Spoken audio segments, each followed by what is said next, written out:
Hey, welcome back. My phone is literally blowing up since yesterday. People are coming out of the woodworks from, you can't even believe how much reach this one little rally in Staten Island had. People calling me from all over the country. They saw me here, they saw that there, they saw Staten Island, they knew I had to be involved with it.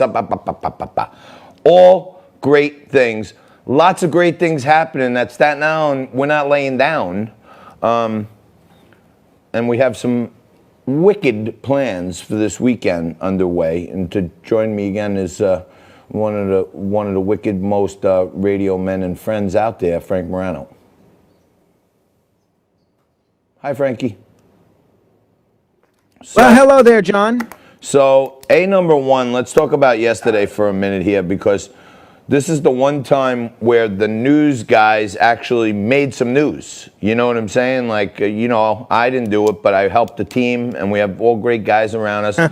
And we were, we were the news yesterday, right here in Staten Island, our hometown. And your boy, who I don't always see eye to eye with, Councilman Joe Borelli, he stood right there side by side, shoulder to shoulder with the business owner. And a lot of elected officials, they wouldn't have the nerve to do that.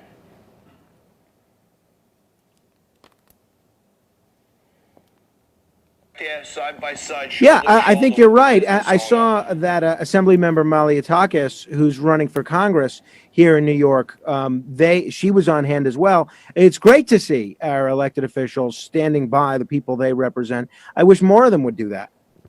Well, I invited them all. And I like Nicole. I'm supporting her. We've had her on the show.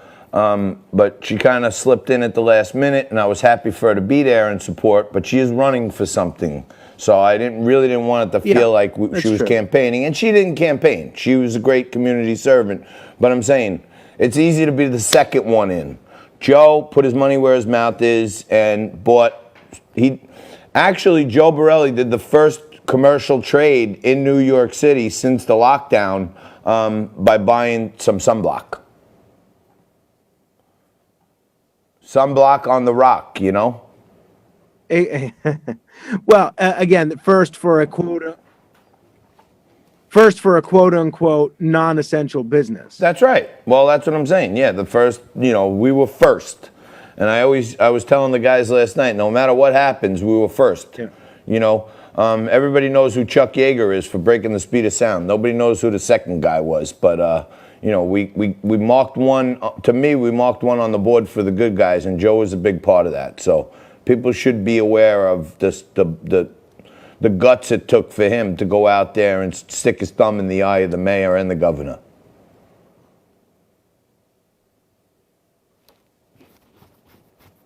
I think Absolutely. I couldn't agree with you more. So, Frank, there's a groundswell of salon owners who want to get out of their house. They want to be able to help some of their clients. They want to be able to give people haircuts, but the sheriffs are driving around banging on doors like the Gestapo, like the SS, right? Again, I'm just saying, I'm over amplifying that. They're driving around, stalking out store owners who may be operating in an underground fashion. That's happening, okay? Right.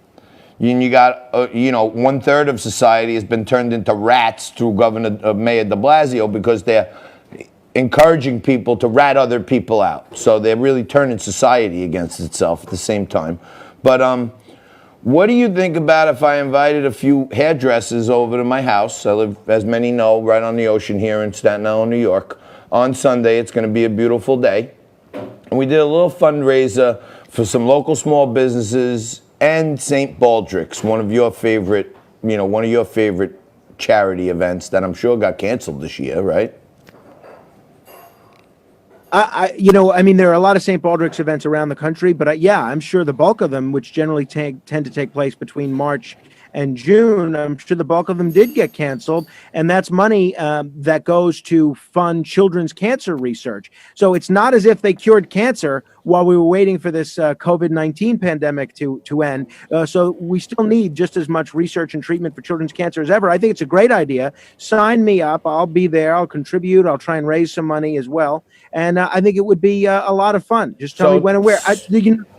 Today on the radio, Joe Piscopo said that he thought he was my first time seeing him in 80 days. He thought that I looked, because of my longer hair, he thought I looked like Jonah Hill. Now, aside from being incredibly insulting and thinking that I now need to lose about 40 pounds, it made me realize exactly how badly I need a haircut. So I will be running to your house or wherever this event happens to be for that haircut. All right, so we got a couple of minutes left here. You usually, on my Voice of Reason on some of these things, say, no, you can't do that, don't do that. I have like big goals, but most of them are unreasonable. What I'm thinking is we're allowed to have 10 humans at a gathering, right?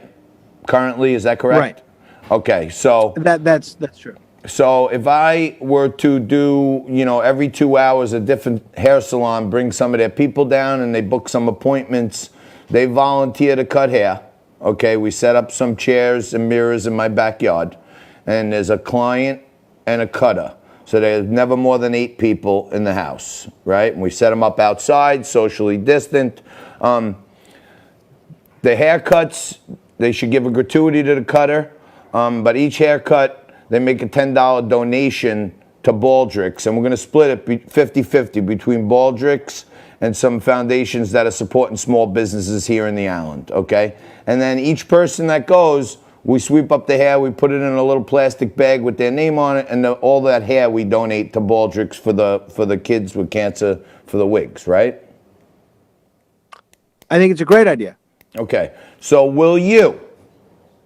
Now, I know you periodically do some side work for Joe Borelli, and I know you're best of pals and everything else, but... That's right. His son was our ring bearer when my wife and I got married. Exactly.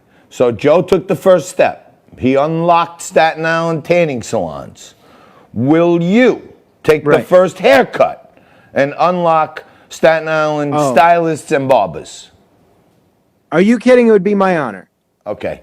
What do they have to bring to cut that hair? Like a hedge clipper, or they need a sawzall, a chainsaw? I gotta tell them, because that hair, I mean, I'd pay anything for that hair, but is it just like regular buzzer work on that, or what? Well, first of all, John, if you're willing to pay anything, I'm sure we could work something out. I am kind of hard up for cash these days. I'm sure, we can work out some sort of a hair transplant. I'd be happy to donate.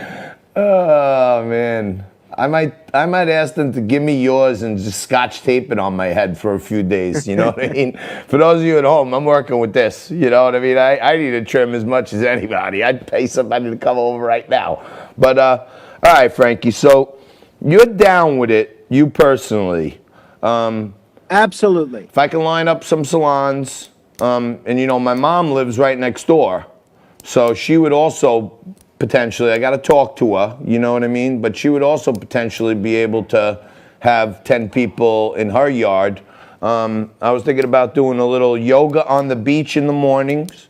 And then we got, for the men, barbers by the bay. And for the women, we have stylists by the sea. So we'll see. I like it. We're going to take a quick break, come back with Edward Mbasso, CEO of Myrtle Consulting and author of Dreams, The Leader's Guide to a Successful Business Transformation Journey.